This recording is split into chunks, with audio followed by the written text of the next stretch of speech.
Сен уят жок, сен акмаксың, сен акыр өлөсүңөр. Кап ошо если мыйзам уруксат бергенде мен сенен дуэлге чыкмакмын. Воровской мирден мына отказ кылып атат да. Ошол боюнча кандай ойдосуз? Бул деген албетте бул биздин жеңиш деп ойлойм. Филипп Киркоровдун касабынан 1 миллиард рубльга сатып алыптыр. Ал каякта акча? Ошо уурдап кеткен акча. Эл алдай берген, кедейбиз деп. Эл отура берген жазайып коюп. Отурун айттым. Сен деген тозокко чыгың стопудо. Сен деген элди бузуп атасың. Сен деген Кыргызстан өнүгүүсүн артка тартып атасың. Катындар да катынчасынын аркасынан келип, аркамдан келип, бетиме чыгарбайт, бетиме чыкса тумушка жеримдет да. Анан үчөөлөп жүрүп, катындай болуп аркаман келип, дубинкамен уруп туруп. Ага чейин керек болсо СМИ Россия, СНГ, Американын СМИлерине чейин Нурлан Отуев деп терсеңер чыгат ошол жактан. Википедияда жүрөт.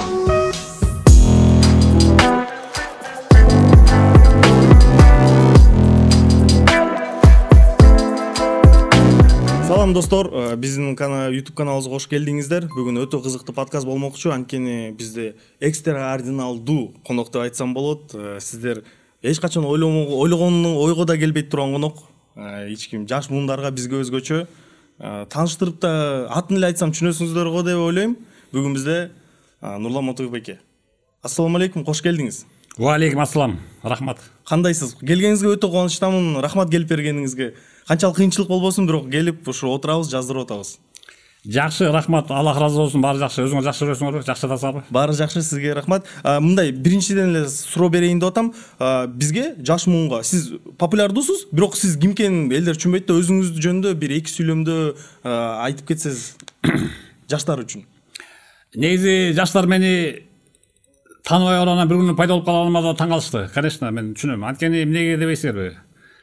Акыркы 7 жыл Атамбаев режими мени түрмөгө каматып коюп, ошо менен 7 жыл кетип калдым эмеден. Информационный талаадан чыгып кеттим. Газет, телевидение чыгарбай калдым. 7 жыл естественно түрмөдө отуруп калдым, саясий мотивдер менен. Ага чейин абдан эле популярдуу болчумун, то есть кандай популярдуу, мен өзүм ага нервуюсь, просто популярдуулукка да. Демек элдерге жагасыз. Ага чейин керек болсо СМИ Россия, СНГ, Американын СМИлерине чейин Нурлан Отуев деп терсеңер чыгат ошол жактан. Википедияда жүрөм. Гуглда постоянно жүрөм ошол. Өзүңүздү ким катары эсептейсиз? Сизди ким десек болот? Саясатчыбы? Өзүмдү эми праведный мусульманин деп эсептегенге аракет кылам, эми ошо ырбыз аракет кылам, бирок эми баягы адамда кемчилик болот экен, ошо кемчилик дейсиңерби, ошо кээде ырдап билебейм. Эми бирок ал деле ошо шариаттан истихада этип атам. Эмнеге дегенде бир хадис бар. Пророк Мухаммад саллаллаху алейхи вассаламдан. Адамдардын көңүлүн көтөр, жылмаюу тартуула дейт. Ошону деле сен берген садакаң дейт. Анан мен ошо садака катары кээде ырдап коем, кээде бир мүнөт 30 секунддук бийлеп коем. Анан адамдар жылмайып көңүл көтөрүп калса мусулмандардын, ошондо мен сүннөттү аткарган киши болуп өзүм ыраазы болуп калам. Жакшы. Демек, сиз өзү соц тармактарда саясат жөнүндө көп сүйлөйсүз да? Анан биздер жаштарга өтө кызыктуу. Эмнеге сиз саясат жөнүндө көп билесиз, ушунчалык анализдегенге чейин жетесиз? Бул опыт кайдан сизде? Эми мен дегенде ошол башында саясатчы болдум да. 1999 жылдан бери Кыргыз саясатында жүрөм. Оппозициялык Асаба деген газетанын Америка боюнча өз кабарчысы болчумун. Ошол жакта 3 балам Америкада төрөлгөн. Гражданин Америки. 3 балам 96-98 жылдар төрөлдү. 98 жыл эки кызым төрөлдү. Улус азамат. Анан ошол Америкада жашап, Америкага барган алгачкы кыргыздардан болом мен. Ошондо Асабанын кабарчылары келип калып, Вашингтондо таанышып калгам. Анан өздөрү сурагандан мен чечим кылып барамадык. Бизге кабарчы болбойсузбу? Собственный корреспондент макулдугун бергем, анан жазып турдум. Анткени кыргызча жакшы билем да, кыргызча, орусча. Анан кыргыз бала кезинде кыргызча китептердин баарын окугам. Чыңгыз Айтматов, Касым Алыжан Төшев, Төлөгөн Касымбеков баарын окуп чыккам. Анан сөз байлан кыргызча кенен эле. Ошо жазып турдум. Кийин мессежим калып өзү таң калды. Сен деги прирожденный журналист турбайсың деп. Анан бирок окуган эмессиз журналистикага. Журналистиканы окуган эмес, бирок русская филология өткөм. Түмөнде ага чейин Америкага барган астында Россиядан русская филология өткөм. Орыс дүниелік шығармашыл адамдардың барын Горький, Максим Горький барын оқығам осы кітаптердің. Валентин Распутин, Василий Шукшин, шулардың барын қатырбай оқығам. Михаил Шолохов, Тихий Дон. Бана кездерде мен ошо тиги 2-нчи класстан баштап эле Жумгал райондук чайык китепканасынан 10 күн көрсө 3 китеп. 10 күн мен алып келчүмүн. Инимде Нурдин Мотуевта азыр диктор болуп иштейт го. Телевизор ошол КТРда. Ал 10 китеп алып келет. 10 күнгө тойсо ал 3 китеп алып келет, мен 3 китеп алып келем. 6 китепти экөөбүз алмашып окуп жүрүбүз 10 күндө. Мен 4 класста баштагам, ал 2-нчи класста болчу. Ошентип 4-нчү, 5-нчи, 6-нчы, 7-нчи, 8-нчи класста мен 5 жыл ошол Жумгал райондук китепканасына абдан тытып окудук экөөлөп. Ошондон анда тил сөз байлыгы кенен болуп, Нурдин диктор болуп кетти. Мен болсо ошо филология, русский филология өтүп кеттим. Ошол. Өтө кызыктуу. Акыркы учурлар боюнча эң кызыктуу сиз видеону киргизгенге жетиштиңиз соц тармактарыңызга акыркы учурлар боюнча. Анан өтө көп просмотр алыптыр. Кечээ карап көрдүм. Ошол бирок мен оюмча ал жакта мындай кенен айтып албай койдусуз да. 3 мүнөттүк кыска да соц тармактарда. Азыр ошолор жөнүндө ой пикириңиз өтө кызыктуу болуп атат. Эмне жөнүндө? Камчы Көлбаев боюнча. Акыркы учурда бүгүн дагы бир криминальный авторитет отказ бериптир деп сизден уктум азыр эле. Ошол баардык ситуация боюнча сиздин аналитикаңыз керек го деп ойлойм. Эми Кыргызстан деген чакал эле мамлекет, 7 миллион элбиз. Анан 7 миллион элге преступный воровской идея деген криминалдардын авторитеттерин, чоңдорун идеалдаштырып, күмүртүп туруп жаштарды кереги жок. Анткени булардын идеясы эмне? Только ошол тала, тоно, уурда, каракчылык кыл, лихойсуң, куртойсуң, афера жаса, алдап кет. Ошо байы, мыйзамсыз байы деп бул деген капырлыкка, жамандыкка үйрөтчү идея, воровская деген идея. Анан воровская идеяны алып жүрчү ана башчысы Камчы Көлбаевга мен уже 2 жылдан бери айтып келаткам. Ой, Камчы болбойт. Бул идеяңан отказ бер. Капырлыкты элге жайылтып атасың, өзүң да ошол амал кылып атасың капырлыкка. Стопудоо тозокко түшөсүң өлүп калсаң. Анткени албетте ким бейишке чыгат, ким тозокко түшөт, баарын Алла Таала билүүчү, жалгыз жараткан Алла Таала. Алхамдулилла, Аллах жалгыз, шериги жок, досу да жок. Бүт аламдардын кожоюну Алла Таала ошол сени тозокко салат. Өзү билүүчү албетте, бирок биз өзү билүүчү деп коюп Алла Таалага шылдап коюп билгенсин кыла бербейбиз да. Дин илими келген китептер бар, хадистер бар. Пророк Мухаммад алейхи вассаламга мисалы 1 миллионго жакын хадис түшүптүр. 1 миллионго жакын.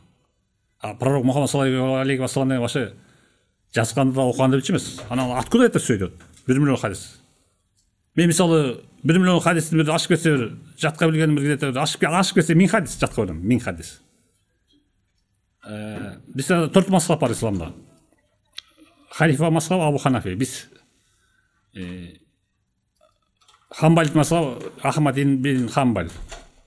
Маликит мазхабы, Шафи мазхабы. Ошонун Ахмад бин Хамбал миллион хадис билген. Тамаша эмес да. Мисалы хадис деген бул сүйлөмдөр, мисалы сүйлөмдөр топтомунда. Мына мисалы мындай деген хадис бар. Алла Таала 3 нерсени жаман көрөт дейт. Көп сүйлөгөндү, көп уктаганды, көп жегенди дейт. Алла Таала 3 нерсени жакшы көрөт дейт. Адамда 3 нерсени, 3 адамды жакшы көрөт дейт. Аз сүйлөп, аз жеп, аз уктаганды дейт. Мына уже бир хадис бул, бир хадис. Ойлоп кой, ушул хадистин ашып кетсе бир 500бү, 700бү, 1000би жатка билем. Ал эми Ахмад бин Хамбал деген миллион хадис айтты да ошондой. Ойлоп кой, миллион изречений, цитаты. Бул эмне деген оруктап турган акыл болгон бул Ахмад бин Хамбал, мисалы. Хамбалиттер булар эмелер жана. Саудовская Аравиянын тереги да, Саудовская Аравия ошол Кувейт жашаган Хамбал мисалы. Биз Центральный Азия Абу Ханифа, Ханафит мазхабыбыз. Анан пайгамбарга ушундай түшүптүр, Куран түшкөн 23 эле бөлүнүп. Анан ошонун негизине тартып келгенде, сөзүмдө ошол сөздүн төркүнүн айтайын. Төркүн ошол Камчы Көлбаевге айттым. Тосок жөнүндө, бейиш жөнүндө Алла Таала ошентип Жабырайыл периште аркылуу пайгамбар Мухаммад саллаллаху алейхи вассаламга жиберген. Тозокко түшүп калба баатыр деп жакшы эле 2 жыл дават айттым акыркы мына 21-22 жылдар кенен айттым ушу где-то азыр видеолорум 20-25 30 видеом бар ушу. Сиз видео аркылуу эле айттыңыз беле же жеке жашоодо таанышып беле? Жеке жашоодо жолугалы десем болбойт. Жолугалы деп канча айттым. Дулду эле унчукпайт экен да. Дулду эле унчукпайт. Өтө высокомерный адамбы же корктуу жолуккандан. Корккондон ал ойлоду мен посылмай азыр аркаман там спецназ менен келип кармап атат деди. Же айтор укмасам болду же өзү теке бер адам ушуну эме. Макул анан. Бир видеоңузда Камчы Көлбаев адамдарын жөнөтүп сизди сабап салды деген болду, уктум да. Ал видео эмес, аны элдин баары билет да. Былтыр шумал болгон. Анда мындай болду. Ошо мен уже бир жазымызда бир айтып кетканда бул жанына батып кетти окшойт. Аны айттым, сен деген лоуторун айттым. Сен деген тозокко чыгың стопудо. Сен деген элди бузуп атасың. Сен деген Кыргызстандын өнүгүүсүн артка тартып атасың. Дискуссияга кел десем, бул эме мындай айтканда дөң пешене деп айтпадымбы? Дөң пешене. Дискуссияда уже акыл кыска, сөз жетпейт, сөз пайда жетпейт мүмкүн. Анан лучше ему силой справиться. 3 бандит жибериптир, мен болсо үйдөн чыгып центрде турам, мына могу жерде центрде. Үйдөн чыгып магазинге продукт басып атам, оюмда кабарымда эчке жок. Басып баратып эле даңгыр дүңгүрлүү болуп кетти. Көзүмдү ачсам 1-2 мүнөттө. Жанында уже милиция туруп калыптыр. Милициянын эмелери, шымдары, лампасы да. Көзүмдү ачып отуруп калдым, эмеде отуруп турмун да. Жол менен артта. Милициянын эмелери да, эки жак тарап эмне болду десем, байке сизге нападение болду мына. Карачы, жердин баары кан. Качып кетиптир. И скорый келип калыптыр уже. Көрсө кийин эмеден айтылды. Соттон айтылды. Сот судья ошо тигилер колго түштү. Жакшы жери мен центрде турам, булардын кырсыгына, балесине. Кол салып, кырсылар, шакалар. Катындар да, катынчасынын аркасынан келип, аркамдан келип, бетиме чыга албайт, бетиме чыкса тумушка жерим берет да. Анан үчөөлөп жүрүп, катындай болуп аркаман келип, дубинка менен уруп туруп, бейсбольный бита менен. А мен бакабай капарып кетип барсаң аркаңан келип, бейсбольный бита менен урса, любой эле ушурайт да. Жерге темирдеги иши кулап алса кулайт да. Кулап калганда, кулап калып, кичине эстен тана түшүп турмун. Мен турганча, эсиме келип мен турганча бети башка тепкилеп кетти. Тартылып чапкылаган тепкилеген эмес, бетим аркан жарылган. Анан бирөө ошол жерде турган катындар чыңгырып, эме чыгырыптыр, милиция чакырып, элдер. Анан мунун баары сотто айтылды. Кийин сот болду, колго түшкөн тигилер. Бирөөсү түштү, үчөө болуп экен, качып кетти. Видеокамера колго түшүп калган. Колго түшкөн ошо тиги Вера Олеговна деген орус. Булар орустарга бизге баары бир да, коркпойт. Болгондо болгон. Ал эме айтты соттон. Судья айтты, мына тияк-бияктын видеокамера турат. Айткан сөзүңөр бүт деген официальный расмий болуп саналат. Калпайтамды ойлогола, жооп берип каласыңар. И байкап сүйлөгүлө деди. Вера Олеговна как күбө катары чыгарган айтты ал орусча. Мен дейт келаткам светофордон туруп калган дейт. Эмеде Московская Гоголядан. Туруп калсам эле алдымда ошол кызыл көйнөкчө бирөө басып келет. Кийин караса ошол кийин билсем мото экен дейт. Нурлан мото. Кызыл көйнөк, анан кызыл кепка. Анан бурактан карасам аркасында көк машинадан мотонун аркасына 10 метр өтүп кеткен дейт. 10 метрден үчөө жүгүрүп, резко жүгүрүп түшө калып жүгүрүп түштү дейт. Үчөө кара маска таңгандар. Колдону таакан даптарды көрүп тур дейт. Аял айтат да, 100 метр, 200 метр. Жүгүрүп кетип туруп эле Нурлан мотону какты дейт бирөө каккан эле бейсбол бита менен. Нурлан мото оңгосон кетти дейт. Айта алат да Вера Олеговна. Анан ошондо бул ордунан турганча келип туруп патрат жиберишти дейт. Патрат колдуктарымды чапкылап тепкилеп, дубинка менен чапкылап дейт. Анан мен кыйкырдым дейт, ал паник көтөрүп. Анука остановитесь бакырганда, нар жактан элдер кыйкырып ошо менен ана тиер. Коркуп качып кетти. Коркуп туштап калды. Биринчи машинага отурса, машинасы отура албагаптыр. Туштап калды, машинадан түшө калып, карабайсың, коркуктор. Экөө аркасына түшө качыптыр. Жандар тапсын, шакалдарын, чоңуйлар. Чоңуйлар ошондой айттыр. Анан эмне болду? Ошо колго түштү, ошол менен тиги 7 жылга кесилген, анан туугандары ыйлап келишип, ушундай кичинекей баласылар эле аны эле бөлө эле деп мага килтеген машинанын акчасын беришти. Чекчеген машина келет, бишкектин шартында. Мен деле уже эме мындай айтканда ачууп тарап калган, белим. Мусулманчылыкта кечиримдүүлүк деген бар да, эме турган. Кечирим катары бердиби ошондо? Иә. Кечирим катары бердиби? Жок, кечирим суроо катары тиги лечениеңизге кеткен дары-дармегиңизге деп ладно албаны Кыргыздын баласы келген адам менен кестирип жети жылга кесилген. Ошондон жагы анан мен анан алып беле встречный заявление жазып берип койсом, кайра ошондо бир күн өтпөй эле, 2 күн өтпөй эле барып түрмөдөн чыгарып атып. Бир бизнесмен туруп кайра түштү. Интернетте жүрүп билесиз, Нурлан Мотуйкова салган шакал кайра бир бизнесмен туруп, напротив кайра спецсыз кармаган ит болуп эсиңизде бир.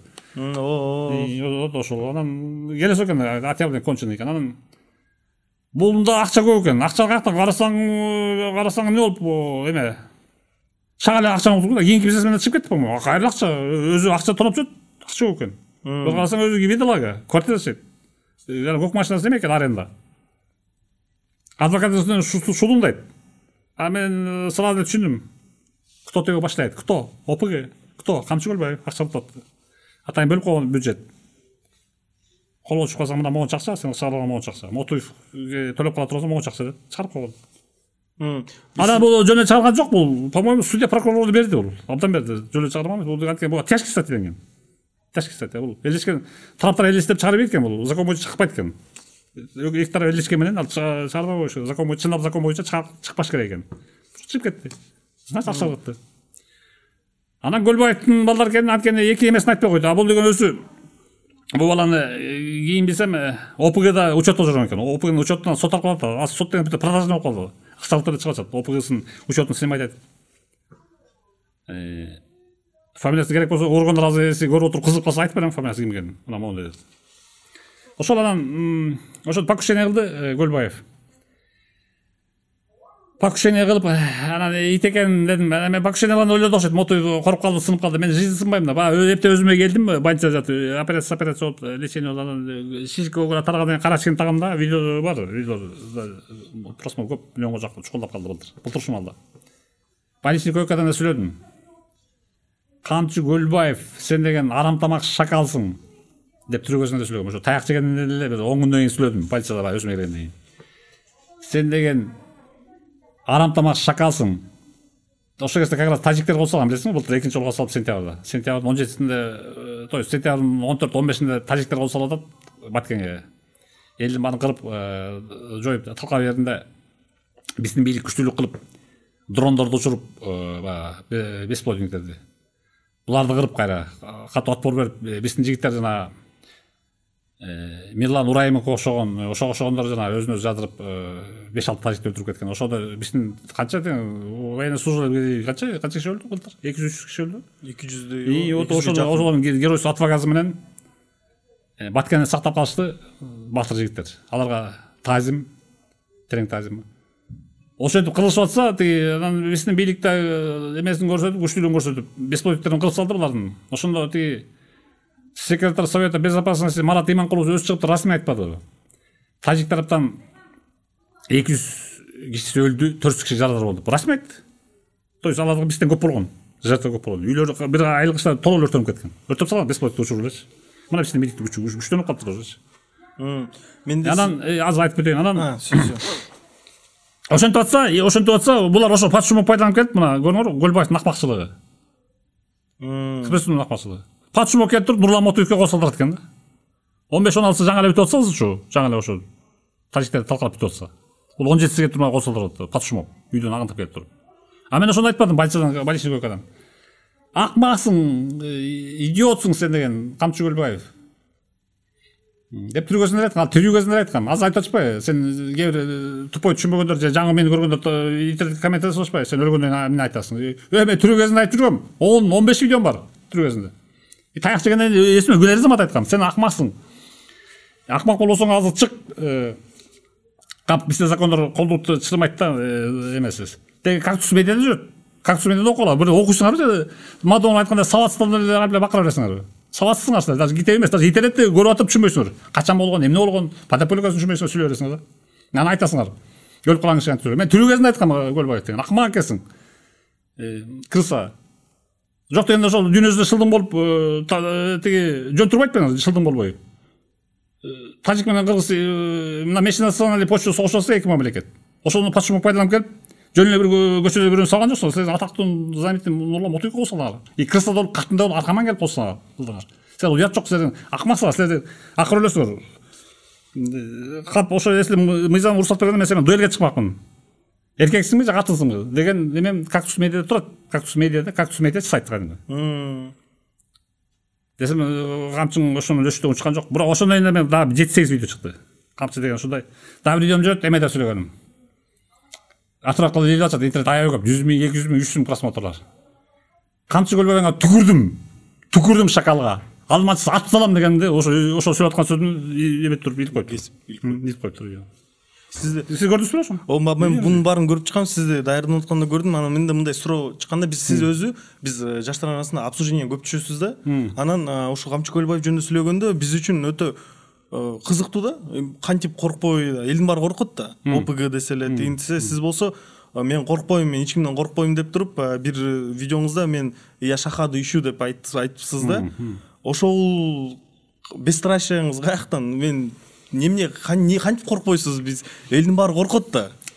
Сиз кантип коркпойсуз? Бесстрашие, мен бесстрашием деген менин глубокая верамда в Аллаха. Терең ишенем. Анткени бул дүйнөдө ошо капырларга, ошондой зулумдарга, тирандарга каршы Камчы Көлбаевге окшогон же таптакыр притеснитель, кысуучу, кысым калуучу тагуттарга каршы согушуп жүрүп өлсөң, күрөшүп жүрүп автоматически бейишке чыгасың деген мазлум статусуна автоматически бейишке чыгасың деген хадистер көп. Куранда да айтылган аяттар бар. Алла Таала өзү айткан. Пайгамбарыбыз Мухаммад пророк саллаллаху алейхи ва саллям айткан хадистер абдан көп. А бейишке шахид боло жүргөн кишини дейт. Кабыр азабын көрбөйт экен. Мен кабыр азабын көргүм келбейт, көр азабын. Мисалы мен азыр Камчы Көлбаевдин кабыр азабын көрүп атат.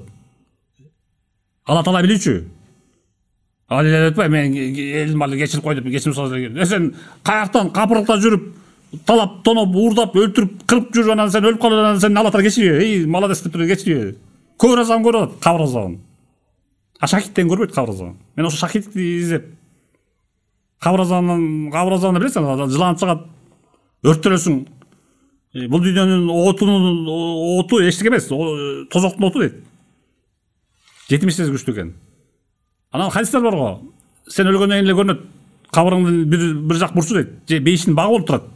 Парашуттар келип, кайф кармап жыгап жатасың дейт.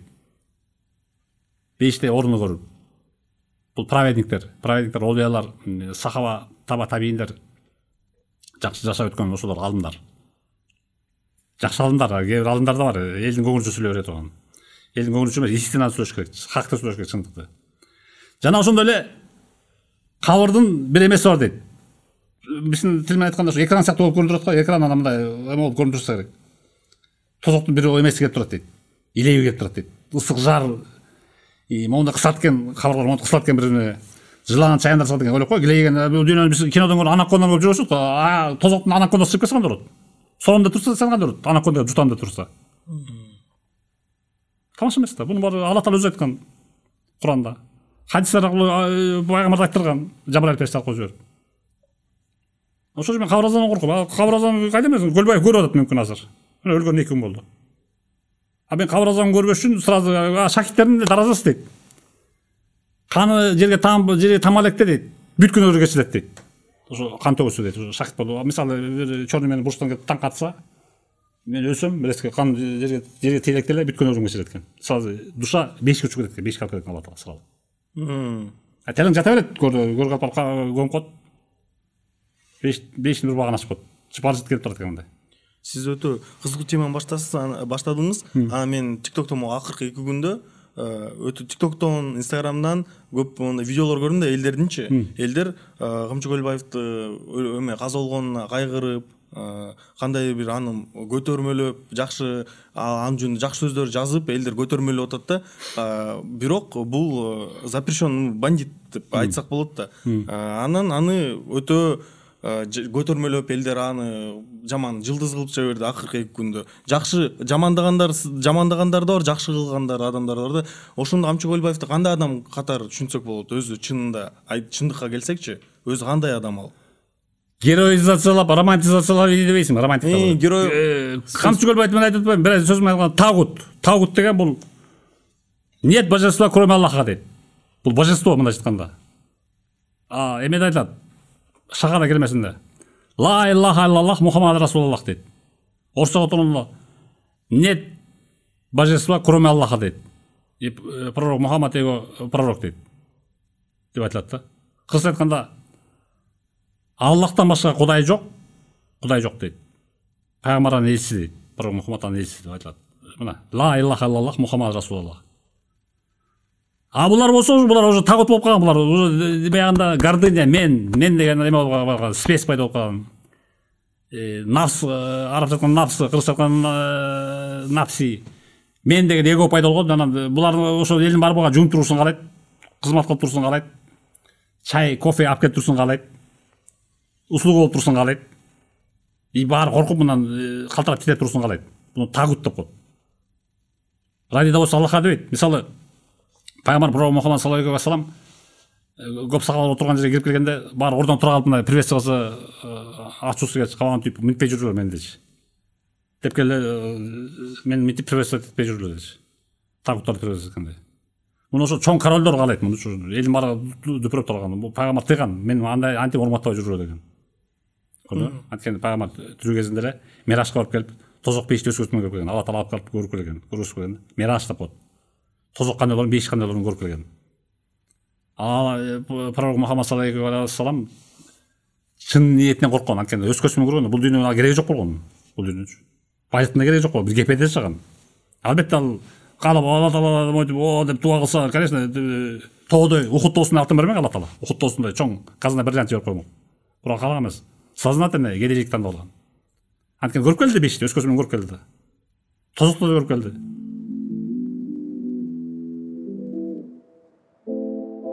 Агай, менде мындай суроо пайда болду да. Өзү сиз соц тармактарда бар жакта өтө популярдуу болуп кетип атасыз да барган сайын. Ар кайсы видеоңуз көп просмотр алат. Бунун сыры эмнеде? Эмнеге ушунчалык көп просмотр аласыз? Эми мындай да. Адам абдан чаңгап келгенде, суусап келгенде сууга муктаж тура мына. Сууга муктаж. Уртап ичет, аябай ичет. Суусун алат тура, суусун алат. Ошондой эле бул адамдын организми сууга муктаж болсо, адамдын аң сезими, жана жүрөгү, кулагы чындык сөзгө муктаж. Чындыкты гана окугусу келет. Дайыма эле калптуу тажайсың да тура. Ооба. Калп айта бересиң, сен элдимне келе сөйлөп атасың, эмне калп айтасың дейсиң да тура. Чындыкка муктаж. Ошондуктан мен көбүнчө эмес, постоянно эле чындыкты айтам, чындыкты сүйлөйм. Анткени бул опять эле хадиске дал келет. Пророк Мухаммад саллаллаху алейхи ва саллям айткан да. Сүйлөсөң чындыкты сүйлө, эч качан жалган сүйлөбө деп. Жалган шайтандан деген да. Чындыкты айтканда адамдын аң сезими, кулагы, жүрөгү кадимгидей канып калат. Деп туруп духовный суусун алат, духовный суусундуу канат. Мына чындыкты айттым ол. Мисалы сууну ичсең организм канатпайбы мындай чаңкаган. А чындыкка адамдын аң сезими, жүрөгү, кулагы чындыкка канып калат. Демек мындай айтканда элдердин муктаждыгын жабасыз. Элдин муктаждыгын ошо аткарам да. Ошон үчүн просмотрларыңыз көп да. Ошон үчүн просмотрлор көп. Кантип ойлойсуз? Канчалык да популярдуу болосуз? Эми популярдуулукка я сам не рвусь. Анткени ушундай великий сахабалар жашап өткөн. О Алла Таала мен эч ким көрбөсүн, эч ким билбесин. Лучше мени керек болсо мени таптакыр эле. Мисалы пророк Мухаммад саллаллаху алейхи ва салламдын кайнатасы, родной кайнатасы Абу Бакыр сахаба айткан. О Алла Таала мени лучше эмеле кылып коет белең. Бак. Кыйып салмаксың. Өрттөнүп кетмекмин. Кыйып салып туруп от жаккаса. Бүттү, ошо менен эч ким эчтеге жооп бермек эмесмин. А мен адаммын. Тозок кошуп калса эмне болот деп Абу Бакыр коркуп ушинткен. Пайгамбардын родной кайнатасы ушинткен. Популярдуу эмес, даже эч ким билбесе, бак болуп калсам деп ушундай дуа кылган. Анан мен эле ошондуктан популярдуулукка атайм да, я не рвусь. Я не рвусь, просто всё. Мен популярдуу кылган өздөрү мына тиги эмелер. Баягы 2005 революциядан Жумалай кара кечени басып алып мени гендиректор кылып шайлап койгондо, журналисттер туштаптан бүт Кыргызстандан алып келип, анан Кыргызстандан алып келип ая тартышып, кайра эле мына угольник король деп тартып өздөрү популярдашты. Мен аларды чакырган эмесмин. Мен ошо нерсени билчүмүн бул хадисти. Ошо Абу Бакырдын айтканын. Анткени Абу Бакыр корккондон из-за скромности айткан, тозокко түшүп каламын деп коркуп айткан. Мен лучше багыл болуп калсам болмок деп. Кайсы бар? Мына шемесе иштейли. Ишенбей, иштебей эле ана камерада былжырап жасай беришти. Койчу каяктан айтпа. Калп эмес, тап кылат, бар деп атпайм. Бар. Истеген нерсе алымдардан сурагыла. Алымдар айтып берет. О, бар ушундай хадис деп. Шу комментарий көп байкадым, ошо билбей эле, тупить этип эле талаша беришет да. Анан ошентип кара кечеге келип берип, меселер популярный кылып салды. Популярный кылып салгандан кийин анан ошо кезде бийликтин ачуусу келип, жиндер да келип, алдар да келбей мага 50 миң жумал эл турса эмне кылат, эчтеке кыла алышпайт да. Угольный король өзүнүн башкарасына аяк анан спецназ берип көрүштү. Спецназды эл тосуп өткөрбөй коюшту. Бандиттерди жиберди, бандиттер өздөрү колго түшүп калды. 100га жакын бандит Бишкектин спортсмендери. Алар өзүм колго түшүрүп, пленге түшүрүп жумал аптаякты бултурма салып астынан 3000 киши тосуп ташбаранга, артынан 5000 киши эл тосуп капчага колго түшүп монтип колдорун көтөрүп отуруп беришкен бандиттер. Жолошбаев баш болуп, калган туш болуп. Анан ошо да популярный болуп кетип, борборлук бийлик мага ал жетпей, аяктан өзүнчө князьство сыяктуу түзүлүп калган Көмүр королдугу, Нурлан Мотуев дешип бар. Бүтүн арын губерния провинция губернатор деп губерния деген карасаң эме алып калсаң. Нарын областын почти Нарын областын жаңысы карап калган мен. Анан ошондон Россиянын журналисттери кызып, дүйнөлүк журналисттер кызып. Алар да жакшы, азыр ишемесе Википедиядан карап көрөлү, бир ой сайтта Википедиядан. King of Coal деп турат. Угольный король Нурлан Мотуев мен өмүрүн жазышкан. А Россияда на каждом шагу сайт, любой сайтына жүрөм азыр. Угольный король Нурлан Мотуев, Угольный король Нурлан Мотуев, lenta.ru-дан карап көрөлү, азырдаша. Угольный король ушунтип тартылсын. Анан силер таң калып атпайсыңар, как это Нурлан Мотуев, как из табакерки выскочил тут внезапно, депчи. Силер кийин мени орто жолдон айтпайм, мени көрө албасыз, ошо Атамбаев каматып жиберди. Мен популярный ичип жүрчү. Каматып жиберди. Только менде өзүнүн Атамбаевдин сөзү бар, билесиңерби? Мынар Мотуевтин сүйлөп турган карайсыңар деп ачып коет го. Деп эки сүйлөгөсүн деп оозун баскылды. Бирок дейсиң колдон келди, басып салды. Басалгандай ГСГ иштеди, митти. Болбой эле колончик кезинде, колончик кезинде сүйлөп берсем эмеге айдап жиберди. Мен менен согушат дейт. Татар эмени алып койгон начальник колончик. Ал менен согушуп анан спецназ называется. Ой 2 метр. Айненге часым деп мен аны чыгарып, азыр интернетте видеону татка. Интернет чыкпады, ошонун назарынан кетип калдым да. Эме особый режимге айтып жиберди. Особый режимге зона бар отуруп келдим. Ошо особый режимде ошону көргөм. Баса аяктан да мен мусулмандар менен отурдум, исламчылар менен. 27 зонада. Чорнолор апшак менен мушташып, почти болуп ошондор. Апшак сындырып, бул почти преступный революция болгон. Башибей апшагын Яша деген апшако плазис бар, камчы көрбөйтүн орун койгон. Аны жатса чаап аяктан. 200 эле мусулман 700 чоны башибей сапырып ташлаганбыз. Анан ошондо тиги администрация коркуп чонулар менен красный эле чонулар менен мусулмандар исламчылар бири-бирин муздап өлтүрбөсүн деп анан бизде ошол эме особый режим кылып туруп ошого айдап кирген. Бирок условия биздин условияны ПЛС-ке тең салган. ПЛС деген бул пожизненное лишение свободы. Бул смертниктер почти. Өмүр бою кесилгендер. Ошолорго биздин условияны тең салган. Режим кылып тастаган. Мындай 3/4 ойлоп коелу, 3/4 камерада 3 киши, 4 киши. Ошондон 15 жыл, 17 жыл, 25 жылга кесилген исламчылар болчу. Анан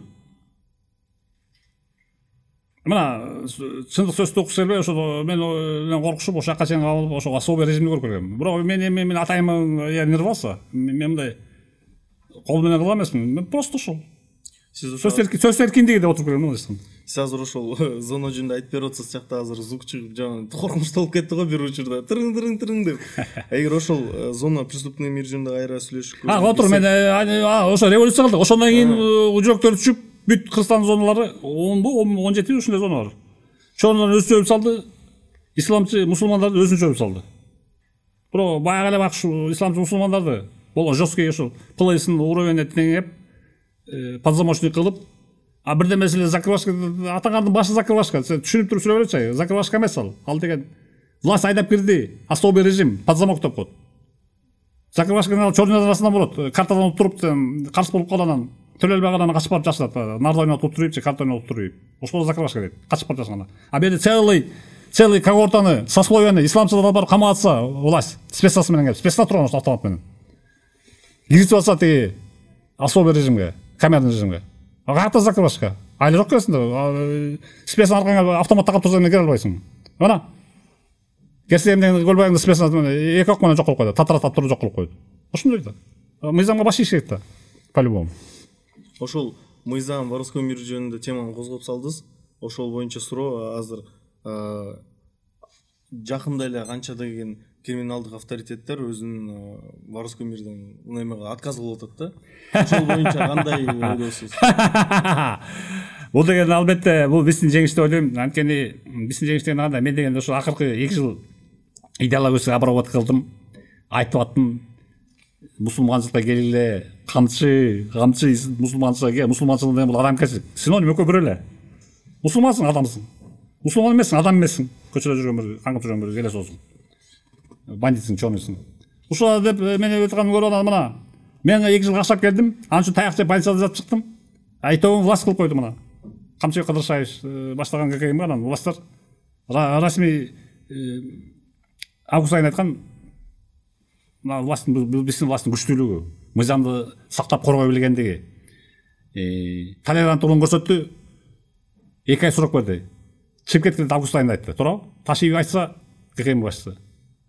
Мен ошондо сразу видео чыгарам. Мына көрөсүз го, бул деген прямо камчыга кайрылды, Камчы Көлбаевка. Камчы Ташиев, Камчы Көлбаев кайрылды. Чыгып кетти, уруксат берди. 2 ай деди. Эми кандай болот? Кеңкейип жүрөсө бирди көрөт деп айткан. Мына мен айтканым келди. Кеңкейип жүрүп алды еще. Келип туруп шлейф преступления за ним тянется, роза букет. Ошондон келип допрос кылып жүрдү. ККМ болсо келип ок атышыптыр каршылыкка. Көлбаевдин көрүп көчү ушундай көзү майбас калган болчу. Анда эмне спецназ карап турабы? Катырап турду автомат. Катырапты, кетти мына өлдү. Калгандар ошол. Ана калганын көрүп туруп, калгандар ошол анын аркасында эле көрдүк. Тиги Улан Токтосунов деген вор расмети Турцияда вор коронавирус. Бул отказ берди. Аллах разы болсун. Бир гана сөз чыкты. Радио болсо радио Аллахка айтты, бүттү. Радио Аллахка деп айткан кишини чын ниеттен айтып, чын ниеттен айткандан тышкары амалы менен кылсын, действиясы менен, движениясы менен. Сүйлөп эле койбойду оозучунан.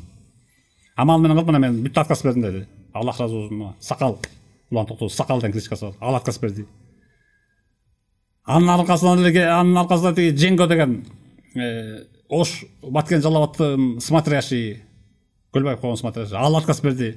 Болду деди. Мен тыш жашайын деп чечтим. Кирмадан идеядан отказ берем деди. Сакал коюптур. Аллах үчүн деди. Аллах разы болсун. Анын аркасынан тиги Узун Улан деген бар, Барчакеев деген жана. Жүрбөй, Камчы Көлбаев жана постоянно камчы турат, анан бой узун болуп, ачык танган бала жүрбөйбү. Мына бүгүн чыкты. Ал отказ берди. Оң колу камчынын. Болду. Мына законду сактайм, властьтарга каршы чыкпайм. Мыйзамды сактайм деп айтты. Мына бул деген итог, победа. Бул бийликтин победасы. Демек бийлик күчтүү болуп барып атат. Бийлик күчтүү, албетте күчтүү. Бул не то что күчтүү, мыйзамдуу түрдө күчтүү. Жөн зөкүргө салып күчтүү эмес, мыйзамдуу түрдө талап кылды. Толеранттуу кылды, 2 ай срок берди, кетип калбайбы? Мес болсо Камчы Көлбаев кетип калбайт беле. Ташиев деле жакшы айтты, кетип кал 2 ай, мына 2 ай срок чыгып кетти деди. Акыллардан чыгып кетти, акылдан качып качты. Чемодан упаковали. Чемодан вокзал и все, учуп кетти. Азыр кантип ойлойсуз? Азыр эми кандай болот бизде? Басынан да мен бир нерсе айта кетейинчи. Могу мен ачуум жаман кызыгым келет да могу кээ саясат сөйлөй коомдук ишмерлерге. Эми баары чыгып эле телевизордо эфирди бербей бакылдап атышат. Ой, мону чорнолор үчүн керек, давно үчүн керек көчөнү. Эй, мен 2 жыл айтып атканда мени эмне колдоп койсуңар? Мен былтыр ушу чорлордун колдон таяк жеп больницага жатканда эмне бир колдоп чыгып койбойсуңар? Эми түштөн чыгып умный болуп коомдук ишмер сөйлөйлөрдү, депутаттар жана Ракаев. Арстан өсө чөлөрдө болуп, ар кайсы шелдерин чыгарып бапылдап атышат. Мына тиргөзүндө мен айткам тиргөзүндө Камчы Көлбаевка. Эми түштөн мага керек болбой эле. Албетте коомдук түшүш керек, айтыш керек. Бирок оанда айтыш керек болчу тиргөзүндө. Камчы Көлбаев тиргөзүндө буга каршы чыккан ким болду? Чыга алган ким болду? Ошол эле Садыр Жапаров каршы чыкты. Эскертип атты. Ташиев жакшылайтты. Садыр Ташиевге каршы Кыргызстандан Камчы Көлбаевка. Жана мен айттым. Болду ушул үчөөбүз гана каршы чыктык болгону. Анткени бул неспроста, не закономерность. Анткени мен 12 жылдан бери буларды колдойм. булардын ташитин Жапаровдун жана Кумтөр боюнча митингдерине катышып жүргөн видео интернет толтура. Аксакалы булар камалып кеткен да Таши менен Жапаров. Кыргызстандан 1000 аксакал уюштуруп келип, абыйдын алдына чыгып, азан айтып намазга чыккан. 1000 аксакал марш деп, экөөнү айланып Атамбаевдин айласын алып кетирген. Ошондон кийин Атамбаев магындып, мага каршылашып, мага душман көрүп, аягына каматып тынган. 12 жылдан бери буларды колдоп келет. Бир идеясы, анткени булардын идеясы ошол экен.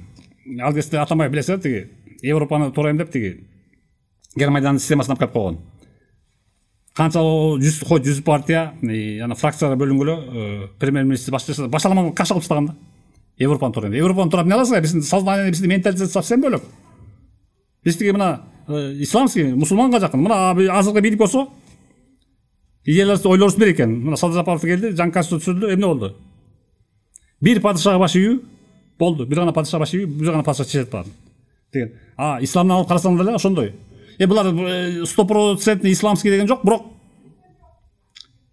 биз кайсы мазхабты табабыз? Ханафит мазхабы бар. Абу Ханифа мазхабын табабыз. Ислам боюнча. Абу Ханифа тирүү кезинде айткан. Бул Абу Ханифада чоң эме болгон. Бул керек болсо кулжундаган катуу такыба киши болгон. Ошо биздин тил менен айтканда, Верховный судтун судьясынын председатель болду дегенде болбой коюп, ал үчүн Халиф Мансурму түрмөгө алып салды. Түрмөдөн каза болгон бул деген. Көрдүңбү? Бул аябай эме болгон мындай чыкканда. Таква идейный болгон. Верховный суд председателин азыр бир айтып көрчүмүштө кыргызга. Түрмөдөн каза болуп алды. Жок, отказ берип, кулжундап барып түрмөдөн каза болуп болбойт да. Сразу сүйүнүп бара турбайбы Верховный суд председатель тура? Айлы 200 000 сом анан пенсиясы мончанын квартирасы монча деп барып баса албайбы тура? Абу Ханифа биздин мазхабына, Ханафит мазхабы. Ошондой болгон. Абу Ханифа мен айткан. Абу Ханифа мындай чыгарган. Постоянно доотторду эмеден издеген. Курандан издеген, Аллахтын сөзүнөн. Аяктан табылбаса сүннөттөн издеген. Сүннөттөн ошол жана хадистер, миллион хадис. Аяктан табылбаса кыяс десең, кыяс деген бул аналогия. Кыргыз сөз бар, кыясында, тигинин кыясында, мунун кыясында деген. Мен ошол Абу Ханифанын амалын кылып кыяс келтирип сүйлөп атам. Биздин бийлик азыркы, биздин бийлик чисто исламский болсо да ошол Абу Ханифанын тили менен айтканда мен кыясында келтирип атам. Биз исламский правление кыясында да биз азыр. Сиз ошо соц тармактарда анализдеген жакшы көрөсүз. Өтө көп видеоңуз бар анализдепчи. Биздин саясаттагы положениябыз эмне жөнүндө баарын анализдеген жакшы көрөсүз. Азыркы жакынкы аралыктагы келечекти кандай анализдейсиз? Биздин бийликти, биздин ошол азыркы болуп аткан учурларды кандай анализдейсиз? Кандай болот? Анализ дегенде мына мурунку бийликтер Акаев бийлиги мына эле салыштырачы. Баары салыштыруудан милдет дейт. Акаев деген бизди алдап келген. Ой, биз Кыргызстан деген кедей мамлекетпиз деп 50 вуз ачып таштаган. 50 вуз. Институт, университет ачылган. Окуу алуучу деп. Алдап келгенден биз билчүбүз да. Эмнеге алдайт антип? Биз кедей эмес, биз эчтеке чыкпайт. Кандай чыкпайт? Биз кийин революцияга далилдедик. Мен кара кечени биздин эл басып алган жумга эле. Мен коюп койгондон кийин далилдедим. Мына дедим. Дүйнөдө экинчи меселде турат. Көмүр запасы боюнча кара кече. Кемаровдон кийин, Кузбастан кийин. Кыргызстанды 400 жылга чейин көмүр берет. Мына көмүрдөн эле бир гана жумгалдан биз эң бай мамлекетпиз. Көрдүңбү? Акаев деген акмак сен алдап келген биз кедейбиз деп. 50 вуз ачсал, вуздар көбөйдү.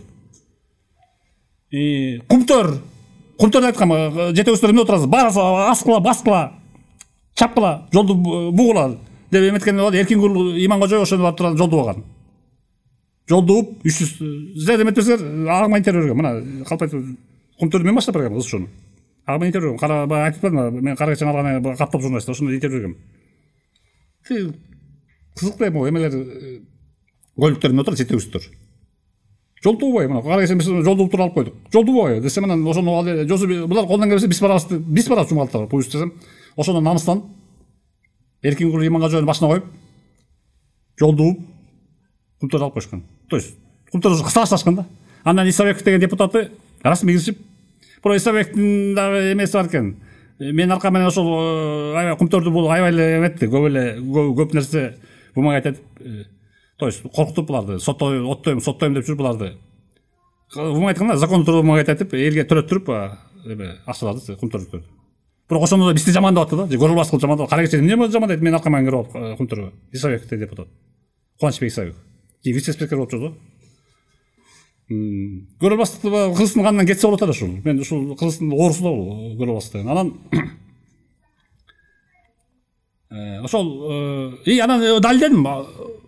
Акаев ошол мына Комтордон эмелин айттым. Ошо Комтордон кара кесел болуп калат. Андан башка канча деди. Баткенде көмүр, Жалал Абадта көмүр, Шамалсайда бизде деген жер деген напичкан багасы, буквально напичкан. Алтын, күмүш, вольфрам, Менделеев системасында, таблицасында бүт болгон байлыктын баары бизде. Суу канча турат, жаратылыш канча турат, туризм канча турат. Биз эң байбыз, дүйнөдө эң бай мамлекетпиз. Ошону Акаевден акмак, Мылжаке, Жалжаке. Калп айтып күлүп, жалжаңдап күлүп, осы жалақты жайылып. Алдап мына качып кетти. Жакында эле былтыр Филипп Киркоровдун 1 миллиард касабынан 1 миллиард рубльга сатып алыптыр. Ал каякта акча? Ошо урдап кеткен акча. Эл алдай берген, кедейбиз деп. Эл отура берген жалжайып коюп. Андан кийин келген Баки жакшы иштеген, жакшы иштеп аткан. Бирок баары эле властка болбойт экен, слабый адам экен. Слабый эле ошол баласы Максимдин аягынан аралашып кетип, анысы ошол еврейлердин баары жыйнап жана Гуревич, Надель, Белоконь, Ребеконь дегендин баарын жыйнап алып, алардын баары Ало деген тыйынга еврейский каттылар сону. Ало деген звонок 60 тыйын кошуп, анан свет өчүрүп, верный отключение ачкөстүн азабынан, Максим Есип деген еврейлердин азабынан. Эл көтөрүлүп кетти, эл бир күндө жарык кеткен. Жарлан деген эл бир күндө жарык кеткен. Билесиз, жетчапыр болду. Анан атак Баки жакшы иштеп аткан. Баласы кылып кетти. Бирок баласы башкарылган, уже слабость, Баки слабость. Андан кийин Атамбаев келди. Атамбаев демде 7 жылда опять эле баягы эме болду ба. СССР кезинде застойный времена, застой болуп турду, застой. Бул только байыды, урдап. Биз ал билесиңер, өзүнө дворец салды. Тиги Кыргызстанда 25 жыл башкарган Кочкор Усабалиев нарындар. Мрамор шаарылып койсо, мына бүт мрамор. Бизде азыр Ак үйүң мрамордо салынган, китепканаң мрамордо салынган, музей искусства мрамордо салынган, Агропром мрамордо салынган, Кыргызстанда мармар таштан салынган мрамор орусчасы. Баарысы бүт ошол мраморлорун урдап, өзүнүн эмесине чаптап уят жок Атамбаев. Мына ошол башкасын айтпайбыз, мраморду урдап баштады. Анан бүт урдады. Кыргызстанга каршы кылып салды. Застой кылып салды. Патриоттор барын каматты, Садыр Жапаров баш болгон Ташиевди каматты, мени каматты, каматпаңчы болгон Текебаевди каматты. Ошо массовый каматуу эменин тушунда башталды. Атамбаевдин тушунда башталды. Кыргызстан келечегине сурап калдым. Ошол суроо мен эме келтим. Ошол менен кандай болот? Сонун болот. Анткени азыркы бийликти мына жөн эле сүйлөп аткан жок. Булар келгени мына Октябрьский буквально мына бүгүн мына 7 октябрь мына 3 жыл ровно 3 жыл болуптур революция. Акыркы революция. 3-4 революция Кыргызстанда. Келди мына итогу заматтай билди мына. Дүйнөлүк гегемон Канада деген бул башта эме дегенде турат, бул деген Америка, Британиянын составында Канада бул. Протекторатына, то есть кароолго баш эди. Ошондон коркпой туруп Канададан алып койду. Алып койду мутор. 3 салып алып койду. Өз менчик жер болсо алат да. Сотошот алды, 3 салып алды. Путь факт что алды Садыр Жапаров. И пошел деп салды тигилерди. Ной теткен. Ошону бүттү, утту, биздин менчик өттү кумтор. Түрмөгө через 3,5 жыл отуруп пострадал, зато итог президент болду, алып койду. Азыр болсо мына бүтпөгөн жолдордун баары салынып атат. Техникалар мына жума сайын келет, сен эмеге тизилет, площадка тизилет. Мына техниканын түрдүү техникалар, жер казган техника, экскаватор, катерпиллер, джип, машина, тиги скорыйдан бери бүтүлүп. Жума сайын келет, автобус, шаардын автобустары. Андан тышкары эл аралык мамилени чыңдады. Андан тышкары вооружать этти армия. Армия деген жок экен, вооружение жок отур. Билесиңби, мурда 21-жылы 1 майнасына тажиктер кошулганда почти биз мындай айтканда кичине жеңилип калдык да. Эмнеге дегенде даяр эмес экен, армияда жок экен. Мурунку президент жалжырап 30 жылдан бери жей бериптир. Эчтеке жок экен бизде. Вооружение жок экен. Вооружение жоктун азагында октар аз. Бирок жеңилип калды. 1 айлык кыштак бүдөрттөндү, бүт нерсени көрүп аткандан. Анан тилер гордый чыгып кетти, эшектер, тажиктер. Экинчи ошондон кызыр келип калды биздин бийлик, Ташиев менен Жапаров. Лично биздин бюджеттен вооружение этчи, лично вооружение болду мына. 125 миллиард сомго вооружение болду. 1,5 миллиард доллар. 1,5 миллиард доллар деген бул деген жана Акаевдин ойт этип урдап кеткен. Биз 2 миллиард каржыбызды урдап кетти. Филипп Киркоровдун асабынан сатып алды. 1 миллиард рубльден чоң сатып алды. Рубль. Ну зато 2 миллиард доллар урдап кеткен ол. Тияк кайсы деп жүр анан. А булар мына акыркы 1 жылда эле ошол Акаев урдап кеткен акчага 1,5 миллиард долларга Кыргызстан вооружение алып сатыр. Аны былтыр көрдүк жана айтып кетпейм жана. Көлбаев мага косуп алдырчу да ошол тажик анасына 2 умур тажиктер бизге косуп алып.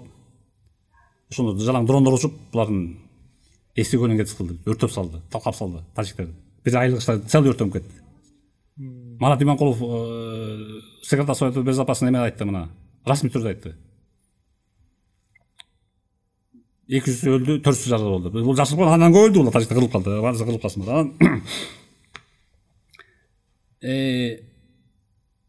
Бүт ошонун баарын кумтөрдү алды, бүт алып атат, бүт ген чыккан жердин баарын бүт мамлекет пайдасы алат, бүт мамлекеттик ишкана болуп атат. Жакшы. Анан тиги акыркы булардын жакшы эмеси. Политический ходу. Азыркы бийликтин. Ташиев, Камчыбек Кыдыршаевич. Аллах разы болсун. Предупреждение берди. Кыргызстанда булар черный мир өстүрбөй атат. Бүт барысы отуруп алса, барысы бумага айтат. Инвесторлордун качат. Самый главный инвестор качат бизден. Инвестор качып атат. Силерде ОПГ күчтүү турбайбы? Вор деген Россияда жок керек болсо азыр. Казакстанда вообще жок, искоренет эткен. СНГда жок. Уят, мен да айтып аттым. Же мен кашап аткан булар акыл кулактар жетти. Воровскойсте бизде бар экен. Уяттай Воровскойсте бизде экен Кыргызстанда. Вор закон деген. Калган бүт жок болуптур, же качып кетти баардыгы. Анан айтпады, өткөндө 2 август айтты. 2 ай беребиз, чыгып кеткенде кеңкейип жүрүп алды мына. Итогу мына баарын такалды, баарын кырды. Өлсө өлдү. Камсыз мойнелип жалдырап духу түшүп калгандары кесим суурадымы сурап атышат. Мунун баарын көрүп туруп, биз албетте Кыргызстан бул бийлик турганда биз Кыргызстандын келечеги бар. Келечек сонун болот мына. Булар 3 жыл иштеди, дагы 3 жыл иштейт, мына 3 жыл булардын мөөнөтү бар. Садыр Жапаровдун. Кыргызстан мына өткөндө Садыр Жапаров айтты. Бизде 30 жылга дейт, 30 жылга эмеле келип калган, 7 жыл калыптыр. 30 жылда дейт, биз 2030 жылда дүйнөлүк 30 мамлекеттин катарына, өнүккөн мамлекеттердин катарына киребиз деген амбициялуу планыбыз бар деп айтты Садыр Жапаров. Буюрса киребиз. Дүйнөнүн алдыңкы 30 мамлекеттин катарына киребиз, буюрса иншаллах. Бул бийлик турса, ошо эл журт колдоп турсаңар, киребиз буюрса иншаллах. Жакшы болот. Демек биз соңуна да келип калдык окшойт. Мындай резкий соңуна келип калдык. Кантип эле дагы сөздөр барбы айтып турган? Айтып турган болсо, дагы бир сөздөр эмнени айтам, так. Бизде өзү аягында кайрылуу жасаганга убакыт беребиз да коногубузга. Элдерге, калган адамдарга кайрылуу жасайбыз. Кайрылууңуз бар болсо, бул камера сиздики. Карап, кыргыз эли менен айтасызбы? Мусулмандар айтасызбы? Кайрылуу айтып кетсеңиз болот. Эми кайрылман ошол эмегеден рахмат силерге, ушуну чакырып, ушинтип эметкөнгө. Сизге рахмат келгениңизге. Рахмат Нурсейит, жакшы, рахмат сизге. Анан кыргыз элине кайрыларым ошол биринчи Аллахтан коркула, Аллах дегиле. Аллахтын мына жөнөкөй тилмен айтканда эми сүннөт деген түшүнбөйт чыгарсаңар, кыскара айтып кетейин, убакыт татар. Анан Аллахтын талабы менен жашагыла, ичпегиле, чекпегиле, уурдабагыла, талкалабагыла, күч кетирбегиле, бирөөгө жамандык кетирбегиле, ошол тозок бейиш бар, 100% бар бул. Пайгамбар өзү көрүп келген түрүсүндө, Пайгамбар Мухаммад саллаллаху алейхи ва саллям. Бейишке чыкканга аракет кылгыла. Өлбөчүдөй жүрүшөт мына. Мына өлүп калды, акыркы эле боор мына. 2 күн болду, кече мурдаган өлдү. Өлбөчүдөй жүрүшөт. Өлүп калабыз. Мүмкүн мен чыгып баратканда ошол баа жөшкөндөрдүн бирөө атып кетиши мүмкүн. Мен эле өлүп калышым мүмкүн. Бирок мен даяр жүрөм. Бейишке даяр жүрөм. Эмне болсо да бейишке даяр жүрөм. Бейишке даяр жүргөнүм ошол. Тилиң менен, амалың менен бирөөгө жамандык кылба. Мен мисалы амалдар ошо. Бирөөнүкүн урдаба, бирөөнүкүн талаба, тонобо, жамандык кылба. Өлтүрбө бирөөнү. Ошол анан тиги албетте биздин бийликти мен айткандай бул таптаза исламский мамлекет эмес, бирок кыяс. Мен Абу Ханифанын эмесин кыясын келтирбедимби? Аналогия ошол, окшош. Дижене окшош. Бир президентке баш ийүү, бир падышага. Баш ийсеңер эле ошо пайгамбардын сүннөтүнүн амалын аткарган болосуңар. Баш ийип эле, апайсыз деп кантип тыртанып чыкпай эле, бийликке той бүткөзөр, келаткан 30 жылдыктар давно той бүткөзөр силер. Силер жыгатып койгондо биз азыр 30 жылда биз азыр монтип жүрмөйбүз. Миллионго жакын кыргыз тентип кетмейбиз. Монтип адам деген деморализация морально, духовно бузулмак эмес. Морально бузулду мына ушунчалык болуп. Атасы кызын зорттап, боюна боступ. Кичинекей жаш балдарды зорттап, ушул кезде бир эпидемия болуп кетти атамай жанында. Жаш балдар зорттап, жаш эркек болгондо эркек балдар зорттап. Ушуну эмне деген акмакчылык бул? Ушундай болуп кетти.